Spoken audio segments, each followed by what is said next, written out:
Olá, meus amigos. Vamos ao estudo da lição de terça-feira, a lição de número 13, que trata sobre um passo de fé. E um passo de fé muitas vezes significa transformação de vida.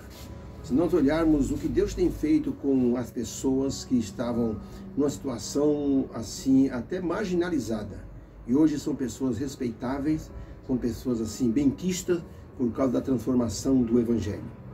Os chamados de Deus são para transformação. E quando Ele nos chama, a pessoa tem o coração aberto, não tem como negar. Quantas pessoas, quantos testemunhos nós já vimos, já ouvimos, já presenciamos de pessoas que tiveram a sua vida mudada. Bique, eu já contei, foi um grande feiticeiro nas Ilhas Ocidentais. Olha, Bique era um feiticeiro que ele conseguia fazer coisas impressionantes pelo poder dos demônios. Ele era muito ligado aos demônios. Bique, ele conseguia transportar cadáveres de um país para o outro, de um continente para o outro. Quer dizer, os demônios faziam isso. Ele descobria segredos que ninguém revelava para ninguém. Ele descobria os segredos. Bique conseguia adoecer pessoas. Quando os consulentes, seus clientes procuravam, diziam, olha, eu quero que tal pessoa adoeça. Ele cobrava um valor e ele então fazia uma petição aos demônios e os demônios iam lá e adoeciam a pessoa. Ele matava pessoas a pedido dos seus clientes. Era um homem muito poderoso no local onde ele habitava. Pois esse homem, um dia, ouviu uma passagem bíblica. Na verdade, ele ouviu 3 palavras. Um pregador falando em praça pública. Ele ia passando e aquelas 3 palavras ficaram martelando na cabeça dele. Jesus ama você.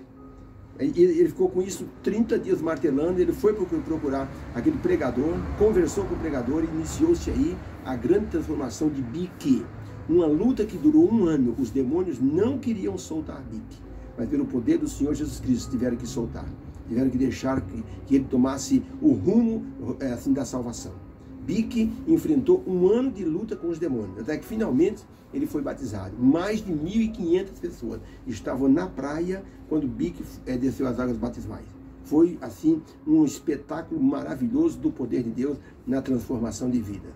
Hoje vamos falar sobre uma vida transformada, a vida do apóstolo Paulo. Como Paulo pôde ser transformado de perseguidor a perseguido e realmente se tornou um instrumento nas mãos de Deus. Quando Paulo aceitou a Cristo, sua vida mudou assim de uma forma violenta. Saulo, na época era Saulo, ele era um fariseu zeloso e quando ele viu aquela seita nova aparecendo em Jerusalém, Saulo não teve dúvida, ele tinha que abafar essa seita. Era chamada O Caminho. O cristianismo tinha o nome de O Caminho, e os seguidores do caminho. E Saulo resolveu então colocar toda a sua influência e o seu esforço para acabar com essa seita nova chamada O Caminho. E ele não poupou esforço. Ele se uniu com o sacerdote, com os outros fariseus, com o sinédrio. Ele então fazia e desfazia da forma que ele queria. O que ele pretendia era acabar com esta nova seita, principalmente porque o Pentecostes revelou assim um número de pessoas convertidas que espantou os sacerdotes. Prenderam Pedro e disseram para Pedro, vocês estão enchendo Jerusalém desse nome dessa seita.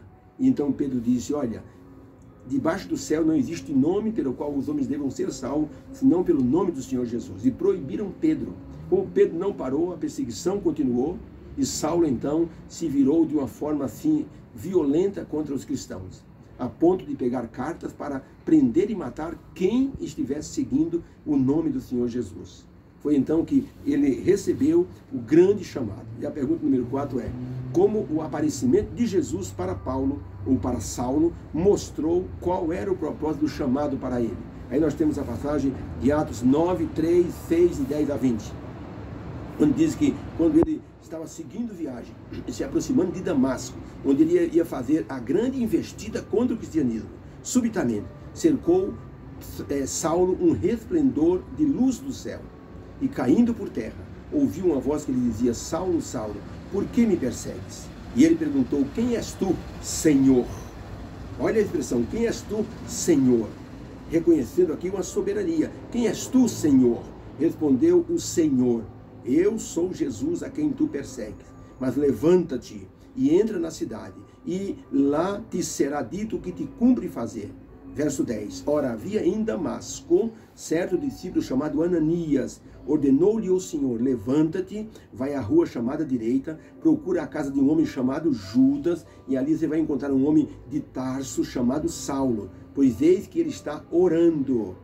Verso 13. Respondeu Ananias: Senhor, de muitos eu tenho ouvido falar deste homem, quantos males tem feito a todos o que invocam o teu nome.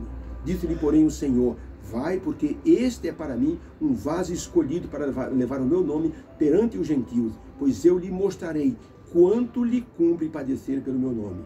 Partiu Ananias e entrou na casa, e impondo-lhe as mãos, disse: irmão Saulo, o Senhor Jesus, que te apareceu no caminho por onde vinha, enviou-me para que tornes a ver e sejas cheio do Espírito Santo. Logo se lhe caíram dos olhos como que umas escamas, e recuperou a vista.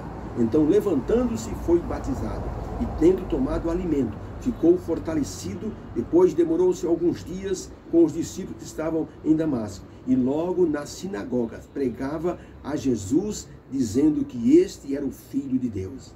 Que coisa impressionante! O homem que perseguia, de repente, apareceu pregando e testemunhando sobre o nome do Senhor Jesus Cristo. Então, para a pergunta, qual foi o propósito do chamado de Saulo? A resposta é: o chamado foi para que ele se tornasse um vaso escolhido, ou seja, se tornasse um missionário entre os gentios. Queridos, sua vida, a vida de Saulo mudou ali. Saulo era um candidato totalmente fora dos padrões que existem hoje para nós falarmos assim, somente pessoas boas Deus escolhe, mas Saulo era fora do padrão. Como fora do padrão foram as pessoas que Jesus escolheu para serem assim seus discípulos e missionários. Se você pensar nos endemoniados gadarenos, né, foram assim candidatos fora do comum. A mulher samaritana, que era vista como uma mulher adúltera perante a sociedade dela. A prostituta que Jesus libertou e queriam apedrejá-la. Por exemplo, o coletor de impostos, como Mateus, como o próprio Zaqueu. Os pescadores que estavam pescando e que ninguém dava nada por eles, Jesus os chamou. E agora Jesus chamava um feroz perseguidor para ser então uma pessoa que levasse sua palavra às pessoas. Houve um homem chamado, esse homem se tornou depois um grande missionário, mas ele tinha 4 anos de idade, Peter Torgensen. Ele com 4 anos de idade estava dentro de uma igreja, quando o diácono passou com a salva de oferta. Ele era pequenininho, franzino, ele pediu ao diácono: você pode colocar a salva no chão? Era uma espécie de uma bandeja, quase que uma bacia, né? Devido ao tamanho da igreja, os diáconos passavam aquilo recolhendo as ofertas.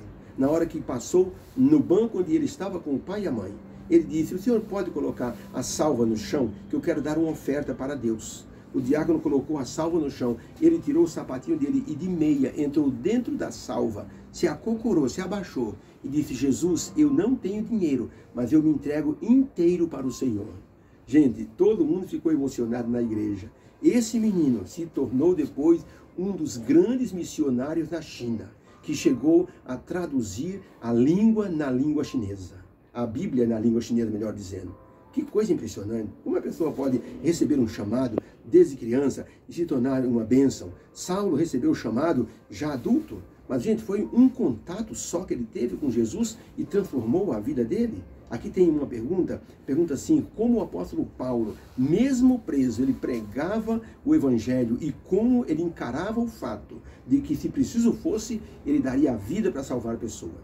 Quando Paulo foi preso, ele ficou numa prisão domiciliar, numa casa alugada, um guarda junto com ele para que ele não fugisse. E a pergunta é: como o apóstolo Paulo, mesmo preso, pregou o evangelho e mostrou que ele estava preparado, se possível, morrer para salvar a pessoa. Atos 28, verso 28, diz assim, Paulo escrevendo: seja-vos, pois, notório que esta salvação de Deus é enviada aos gentios, e eles o virão. E morou 2 anos inteiros na casa que alugara, e recebia a todos os que o visitavam, pregando o reino de Deus e ensinando as coisas concernentes ao Senhor Jesus. Agora Paulo escrevendo a Timóteo, 2 Timóteo 4, verso 5.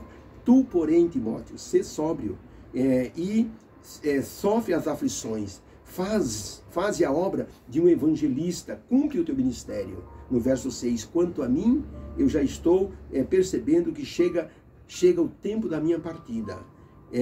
porque eu combati o bom combate, acabei a carreira e guardei a fé.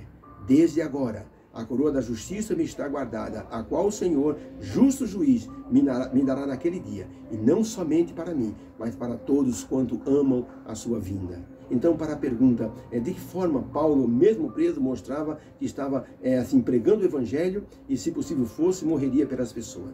A resposta é, até preso, Paulo pregava a todos que o visitavam, e as suas palavras mostram que ele estava consciente de que sua missão estava completa. E se fosse preciso morrer ali, pregando o evangelho, ele disse, acabei a carreira e guardei a fé, combati o bom combate.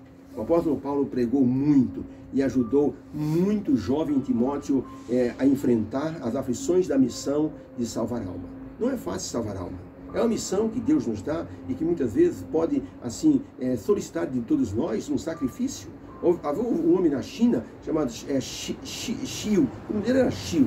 Tinha um sobrenome chinês lá, mas ele era um contador de história. Ele contava história de uma forma impressionante. Todo mundo gostava de ouvir ele contar história. Ele reunia multidões para contar história. Contava os contos chineses de uma forma, ele assim, quase que dramatizava, e as pessoas gostavam muito. E ele recebia dinheiro, ele pedia uma contribuição pelas histórias dele.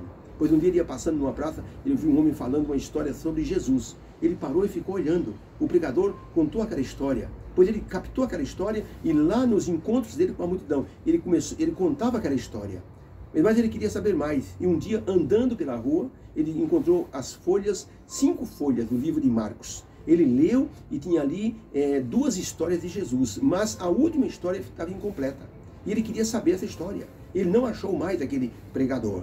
Até que um homem chamado Dr. Macrio foi para a China, era um missionário. E ele descobriu aquele missionário. Ele levou as 5 folhas para o Dr. Macrio. Disse, doutor, o senhor conhece isso aqui? O Dr. Macrio olhou e disse, aqui é da Bíblia Sagrada, é o livro de Marcos. Eu queria saber essa história, como termina essa história aqui? Porque ele contava as histórias, mas nessa que não havia o final, ele improvisava e emendava com uma alegoria lá e terminava aquela história. Mas ele dizia, não é certo, as pessoas estão percebendo que eu estou inventando. Eu quero contar a história de forma verdadeira, então eu tenho que me unir ao cristianismo. E ele procurou o Dr. Macrio. O Dr. Macrio disse, o que você quer? Eu quero não somente saber dessa história, mas eu quero ser também um cristão. Eu quero saber todas as histórias de Jesus que eu quero contar. O Xiu era um homem viciado em ópio. O ópio é um vício parecido com o crack hoje, com a maconha. E a pessoa que fica viciada tem uma dificuldade muito grande de deixar o vício. E quando ele disse para o Dr. Macrio, o senhor pode me batizar? O Dr. Macrio disse, só depois de você deixar o ópio. Ele voltou um mês depois. O senhor pode me batizar? O Dr. Macrio disse, já deixou o ópio? Não consegui. É muito difícil de deixar de fumar o ópio. E o Dr. Macrio disse, não posso batizar você. Viciado desse jeito não posso. Você tem que dar um jeito. Então, na terceira vez que ele veio conversar com o Dr. Macrio, o Dr. Macrio disse, Xiu, só tem um jeito de ajudar você.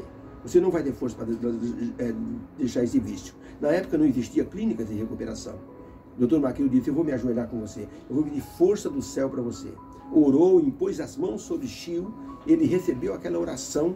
Ele foi embora e resolveu deixar o vício, mesmo que isso custasse a sua vida. Ele se enfiou dentro de uma caverna e ficou lá 20 dias, comendo coisinhas simples, até que ele conseguiu vencer o vício. Saiu dali praticamente rastejando, foi para a casa dele, comeu um pouco, se fortaleceu.